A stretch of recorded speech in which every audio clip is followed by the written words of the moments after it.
Al-Fatihah 7 ayat, 5 ayat pertama dari surah Al-Baqarah sampai wa ulaika humul muflihun. Kemudian ayat 255 ayat kursi. Kemudian selanjutnya yang keempat akhir ayat Al-Baqarah ayat 286. Dan yang kelima bagian terakhir 3 surah terakhir dalam Al-Quran, Al-Ikhlas, Al-Falaq, An-Nas. Nah, kalau kita konsisten melatih dengan itu, baca, jadikan zikir kita. Kalau terjebak pada yang seperti tadi, pengaruh-pengaruh dan sebagainya, nah itu Allah akan mengangkat ya pengaruh-pengaruh jin tadi, pengaruh-pengaruh yang tidak baik, was-was, ketakutan, ada ini, itu diangkat oleh Allah, diganti dengan penanaman tauhid, kekuatan-kekuatan Rabbani namanya, kekuatan Rabbaniyah, tanamkan pada jiwa kita sehingga yang tadi itu hilang. Nah, mengangkat sesuatu dari dalam diri kita dan mengganti dengan baiknya, itu yang disebut ruqyah namanya. Karena itu 5 bagian tadi disebut dengan ayat-ayat ruqyah atau surah-surah ruqyah.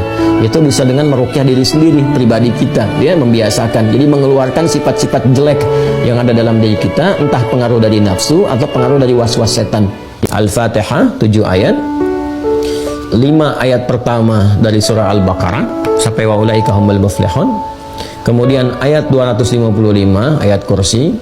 Kemudian selanjutnya yang keempat akhir ayat Al-Baqarah ayat 286. Dan yang kelima bagian terakhir 3 surah terakhir dalam Al-Quran, Al-Ikhlas, Al-Falaq, An-Nas. Nah, kalau kita konsisten melatih dengan itu, baca, jadikan zikir kita. Kalau terjebak pada yang seperti tadi, pengaruh-pengaruh dan sebagainya, nah itu Allah akan mengangkat ya pengaruh-pengaruh jin tadi, pengaruh-pengaruh yang tidak baik, was-was, ketakutan, ada ini, itu diangkat oleh Allah, diganti dengan penanaman tauhid, kekuatan-kekuatan Rabbani namanya, kekuatan Rabbaniyah, tanamkan pada jiwa kita sehingga yang tadi itu hilang.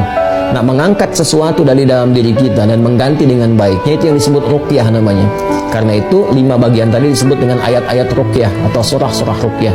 Itu bisa dengan meruqyah diri sendiri, pribadi kita, dia membiasakan. Jadi mengeluarkan sifat-sifat jelek yang ada dalam diri kita, entah pengaruh dari nafsu atau pengaruh dari was-was setan.